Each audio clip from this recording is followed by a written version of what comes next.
are these people? Somebody we haven't shown in a while is Erin Brockovich. You may know who Erin Brockovich is, and she's actually going to talk here a little bit about Kansas, all right, which is where she's from, and she's going to talk a little bit about the movie that she's in, and then I'm going to bring another Erin Brockovich story, which is twice as horrifying as this one, amazingly enough. All right, so this story is about we're not in Kansas anymore. She says, as many of you know, I grew up in Kansas and the land of sprawling wheat fields and bright yellow sunflowers. My family lived in Lawrence, just a few hours north of Wichita. I have a friend who lives there. He says they call it Wichita. All right, the state's most populous city.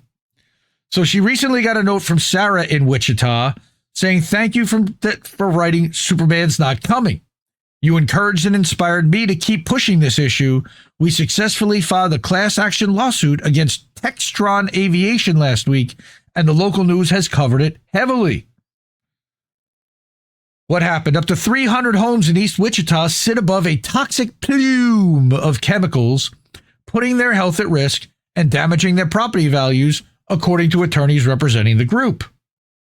While everyone else is talking about the possibility of Trump accepting a luxury jet from Qatar, let's talk about the aviation industry and its impact on Sarah and her neighbors in Kansas, because this story is all too American. First, did you know that Wichita is even considered the air capital of the world? I certainly did not. So she gives a little history of Wichita, the Wright brothers' first flight, and why all these different organizations set up shop there. All right. The Textron Bell Flight, which is Cessna, Beechcraft, Bombardier, Learjet, Bombardier, Learjet, Spirit Aero Systems, which is now famously part of Boeing, and Airbus. They all have stuff set up there. So she goes back into her history. In the early 90s, for those who haven't watched the movie and those who aren't older like me, Erin Brockovich was working in Hinckley, California, discovering that a carcinogen called hexavalent chromium, which is also known as chromium-6, had contaminated the water in town, leading to a years-long environmental investigation and lawsuit that would eventually turn into a movie titled Erin Brockovich. She thought Hinckley was a one-off incident initially, but she soon started to learn that there were Hinkleys everywhere. And she even says that at the end. She says, I'm fighting now for Kettleman, which is 10 times the settlement. Julia Roberts played her. She's an ex-beauty queen. As our manufacturing industries were building their companies and profits in small towns and cities throughout the country, the contamination of our soil and drinking water began to rise with their toxic chemical leftovers. Why does all of this matter? So she says, starting in the 1990s, TCE, which is a colorless, non-flammable liquid solvent, was used in both industrial and household items and became a popular metal degreasing agent. Said in a different way, manufacturers used it to remove grease and dirt from metal parts. It was a favorite in the aircraft industry, right? Most people get exposed to TCE by consuming contaminated drinking water. The water becomes contaminated from some combination of industry discharge or spills and existing hazardous waste sites. TCE breaks down slowly like a forever chemical and can move through soil to find its way into drinking water sources. So they need to have a separate barrier, I'm sure. TCE is a known human carcinogen, and prolonged or repeated exposure can cause kidney cancer, non-Hodgkin's lymphoma, or liver cancer.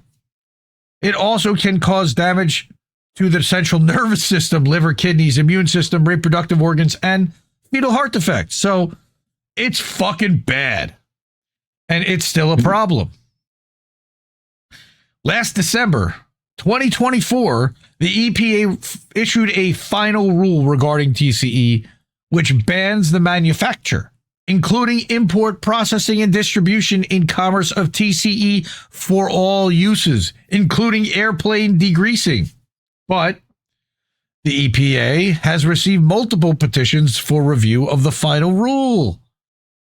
Also, due to a January 20th memo from Trump entitled, quote, regulatory freeze pending review, unquote, the EPA temporarily delayed the effective date of the rule, so we're not in the clear yet. So this fucking damaging, deadly chemical is still legal for them to use and contaminate right now. So she says, let's get back to Kansas. In the early 90s, defense contractor Raytheon, then owner of an aviation plant in Wichita, discovered solvent contamination in the soil and groundwater. And this goes a little down a rabbit hole. Right? The solvents were tracked back to 3 buildings on the campus where employees used equipment like vapor degreasers to clean and prepare metal for manufacturing. Makes sense. The chemicals seeped into the groundwater, creating a chemical plume that started at the plant and flowed outward because they didn't protect soil under the land and put vapor barriers and stuff. Among the chemicals discovered in the plume, TCE. The plume now stretches beyond the plant property. Now neighbors of the plant are launching a class action lawsuit. The Kansas Department of Health and Environment monitors the situation and has designated the area as the Textron Aviation Site. Let's get clear. The groundwater contamination gets discovered in 1993. The levels in the groundwater below the facility are up to 20,000 times higher than safe levels, according to facility reports. The facility themselves admits this. But in 2007, Raytheon is sold to Hawker Beechcraft Corporation, which then declares bankruptcy in 2012, emerging from bankruptcy in 2013 as Beechcraft Corp Textron, Inc., then purchases the facility and is now known as Textron Aviation. So it goes through, she says, now this year in 2025, neighbors filed a lawsuit more than 30 years later, and people are still trying to get this one manufacturing plant site to clean up its mess. She says, I mentioned this company Hot Potato because it's one of the ways that corporations shirk environmental responsibility. Companies move on. Whether they declare bankruptcy, spin off into a new organization, or move locations while the contamination stays put or grows. People pick a neighborhood to live in because it's quiet, it has tree-lined streets, or it feels like a nice place for their kids to ride their bikes. They don't think about whether a chemical plume will go unnoticed for years and then potentially cause their whole family to get sick or their property values to plummet. Environmental pollution is not easy to detect or prove. It's part of why regulating industry can be so difficult. It takes years to build scientific case to prove the harmful effects certain chemicals have on our health. Many toxic chemicals have latency periods of 10, 20, 30 years. But bad players need to be called out and dots need to be connected. And I love that she's not pulling any punches, but this affects every one of us. We all need to drink clean water. Throughout the 1990s, Raytheon bought out companies and inherited environmental headaches as they discovered that chemicals used by those companies had seeped into the soil and groundwater, according to the Tampa Bay Times. But that's obvious. In 2008, the paper reported that more than 90 federal lawsuits sought to make Raytheon pay for removing or cleaning up tainted soil. Residents in the Azalea neighborhood in St. Petersburg sought legal help back then to help get a cleanup. Right? As soon as they found out the company was running remediation programs in 45 locations, which cost them about $149 million, according to company reports, something very similar happened in Arizona. Hughes Aircraft opened a manufacturing plant in Tucson in 1950. Using chemicals like TCE to degrease metal parts. Let's just assume at the time that people didn't know it might cause cancer. Time goes on, chemicals leak into the soil, and the contamination spreads. In 1978, water pollution turns up in residents' private wells, which is often where we find these toxic chemicals. By 81, an unusual cluster of health problems, including cancer, sprout up near the plant. Again, 31 years from when they first opened the plant. The site goes on the EPA's Superfund list in 1983, meaning it's a designated a cleanup site. By 91, Hughes settles a class action lawsuit for $84.5 million. Raytheon buys the plant in the mid-90s, knowing the pollution is still there. And then in 2006, the EPA finds that Raytheon's cleanup facility has been allowing unsafe levels of TCE in the water being used by 50,000 Tucson residents. No big deal, right? And the cycle continues. Yeah, seems fine. Let's get back to Florida. In 2023, city leaders in St. Pete approved a new condo project with 1,000 homes at the old Raytheon site in the Azalea neighborhood. We continue to build on homes on documented toxic sites. What the fuck? Like we're out of space. Residents signed a petition in opposition to the new development, and it gained more than 1,500 signatures before the city council meeting. And what's going to happen is people are going to move in there from out of town that won't know about what happened there. Yeah. Why don't we listen to the people? We know housing is another huge issue in this country, but no one wants to live at a toxic waste site. What is a plume? It is a contaminated groundwater plume. A contaminated groundwater plume exists when hazardous substances, pollutants, or contaminants are present within an aquifer system. A plume of contaminated groundwater may be formed when substances are released to groundwater from a source at a facility. The contaminated plume can spread horizontally, vertically, and transversely through the aquifer system by means of infiltration, migration, inter-aquifer exchange, and interaction with surface water. Again, she's done her homework on this shit. Right, aquifer. Sorry. Yeah. She knows her shit. She's not like sounding the alarm bell for no reason. She says, my biggest hope is that our communities can find relief. In Kansas, in Florida, in Arizona, everywhere. We need better technologies to help us remediate contaminated sites. We need private industry, usually the polluters, to foot the bill, not their neighbors. Remember, we fund the EPA with our tax dollars. Well, the government funds the EPA if you ask the MMT people. And Trump's going to say nobody funds the EPA if you ask him. These companies post billion-dollar profits while people suffer. Yes, it's time for a change. It starts with more communities understanding that they're not alone in these toxic incidents and starting to sue the companies more. Class action lawsuits. But they're expensive, they take a long time, and people suffer and die in the process. It sucks. Again, the BrockovichReport.com. Erin's actually been going live once a week lately. Definitely support her. But I'm not done with her here because she wrote this one. Oh my God. It's a literal shit show. Manure is triggering drinking water issues, and more than 122 million Americans are at risk. So nothing to see here. Please disperse. This one's wow. All right. She says water contamination comes from many sources, including industrial discharges, agricultural runoff, and inadequate sewage treatment. Now a new analysis shows troubling levels of cancer-causing disinfection byproducts in the drinking water of more than 122 million people living in the United States. No big deal. Don't regulate your industry, folks. Deregulation is a good thing, right? Just ask any libertarian, they'll tell you. Sorry to poke fun at my libertarian brothers and sisters. One of the biggest sources... Right. One of the biggest sources of this problem is organic materials such as manure runoff from livestock factory farming operations is reacting with the disinfectants used to treat public drinking water systems and creating these dangerous byproducts.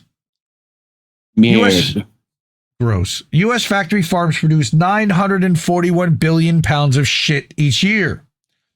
Double the weight in human sewage produced by the entire U.S. population, according to a report last year. She's covered DPBs before, but the news here is that organic material, and specifically manure, has become a big problem for our drinking water.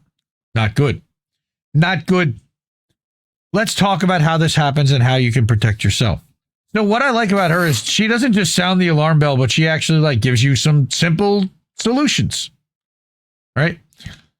Drinking water, comes from many natural water sources, of course, such as lakes, rivers, and streams, and it generally contains organic matter, leaves, dirt, fish excrement, and so on.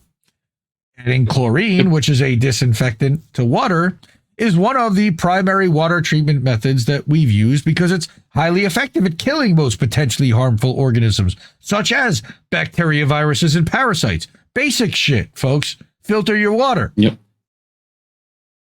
It's done a really good job of preventing disease. In fact, before chlorination, typhoid, cholera, dysentery, and diarrhea outbreaks were common in cities around the world. Treating the water helped reduce these health problems, but with treatment advances also came potential side effects. In 1974, scientists discovered that chlorine itself could react with naturally occurring materials in the water to create these DPBs, substances that form when the disinfectant reacts with natural compounds in the water. Sadly, many of these have been shown to cause cancer, including THMs, or referred to as TTHMs, which are a group of chemical compounds. Trihalomethanes. Those two. In the last 40 years, we discovered more than 600 other DPBs in chlorinated tap water, including haloacetic acids, HAAs. Ha! That's jokes on us. If you look at your water quality report or you look up your water system at EWG's tap water database, it's free. Just enter your zip code. You'll be horrified to see THMs or HAs listed. Or you might see one of the four chemicals in the total trihalomethanes group: chloroform, the bromidichloromethane, bromodichloromethane, dibromochloromethane, and bromoform. Bromoform. That sounds like it's right at South Park. Bromoform. Yeah. So what it uncovered was that nationwide test results from 2019 to 23 found that nearly 6,000 community water systems across 49 states and DC had at least one instance of unsafe levels of THMs. Awesome. What? These toxic chemicals, linked to increased risks of bladder and colorectal cancer, as well as birth defects, are a direct result of the interaction between disinfectants and organic pollutants flowing into drinking water. Again, all of this stuff just makes logical sense. This is a wake-up call. Yes, thank you from the Environmental Working Group's Midwest Director. Manure from factory farms is polluting our water supplies, and when utilities try to make that water safe to drink, they unintentionally create another public health hazard that increases the risk of cancer and birth defects. That is really your thesis right there. And I'm sure farm runoff, same problem. Right, but the factory farming where they're doing it at such mass scale is where you've got the problem. Yes. Farm runoff is one thing, that can be dealt with by chemicals, right? So there's a graphic that kind of, here's like a nice long infographic that she can share, how it becomes toxic chemicals that end up in our drinking water. Right. Right. So there's a lot more here. What can we do? I know learning about DBPs and MCLs is not always top of mind, but it's so important to stay educated on what's happening with our water. Water emergencies turn into health emergencies. And you should be filtering your water separate, possibly in addition from the tap, for sure. All right? You're learning so many important things. I'm proud of you. And I'm so proud of you. Thank you, sir. Thank you, Mr. Rogers. If manure is contributing to this issue, then it seems like the next step is to reduce the amount of livestock manure and large-scale animal operations that gets into drinking water sources. Right? I feel like that's the Natalie Portman Star Wars meme right there. So we're going to do that, right? Research shows... But we don't have time for rational solutions. Right. Research shows that the ways that farms manage animal waste do not protect water sources from the waste pollution. Current regulations that require the largest animal factories to discharge and manage manure in certain ways do not adequately protect water. Nice.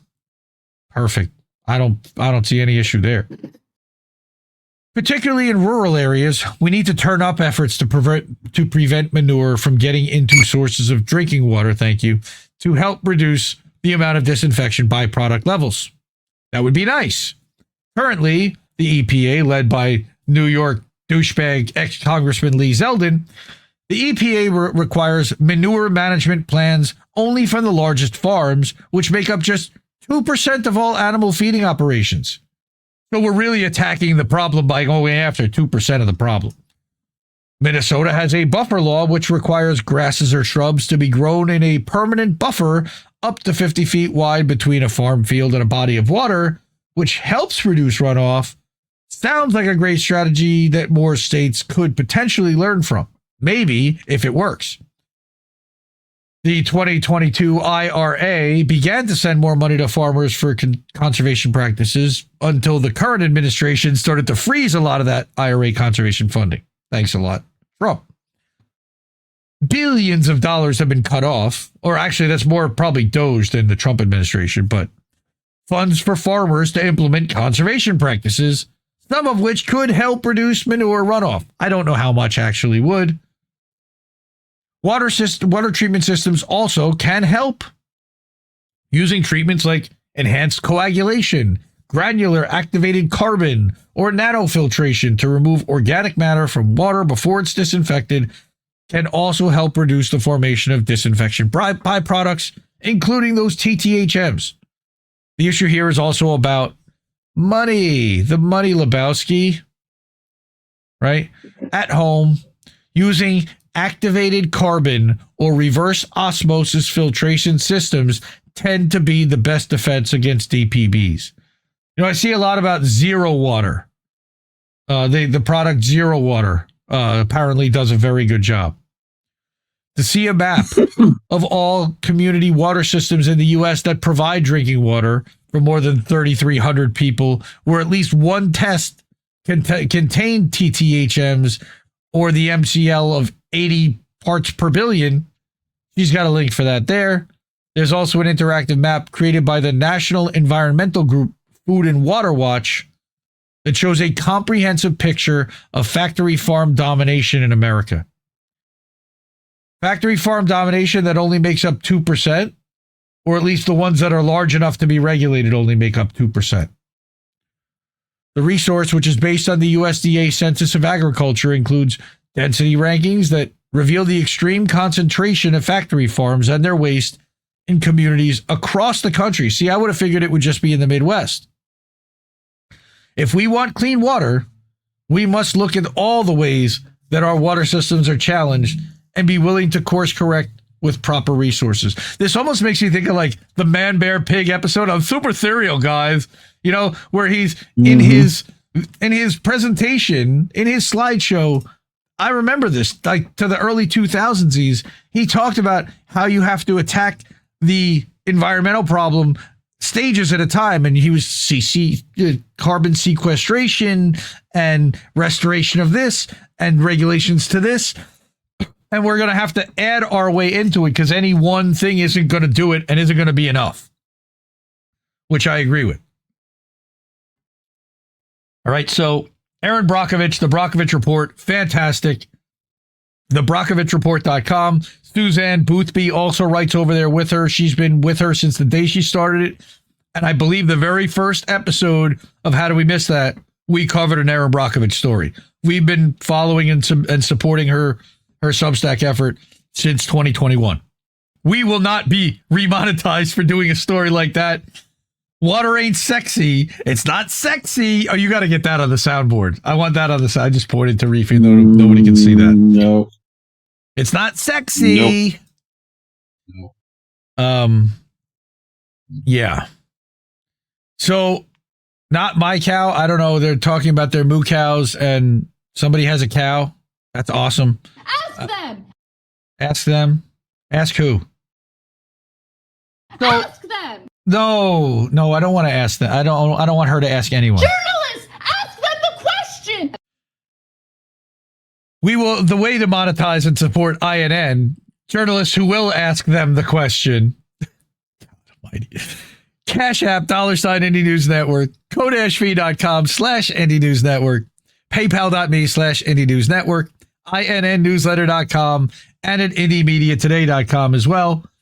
Let's go back here. Money, please. One more thing, that these highlighted names are the ones that regularly give and subscribe and support, and those are like the top of the leaderboard for our supporters. So we want to do a little something extra for those folks. So thank you, really. Support independent media, kids, because we need it more than ever. And I love you, and have a good night, fam. Keep listening to what boats have to tell you. No! We just fucking lost the stream!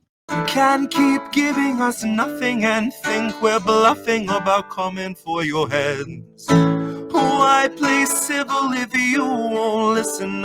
50,000 died, and now we know our mission. We form a militia, make Congress a prison.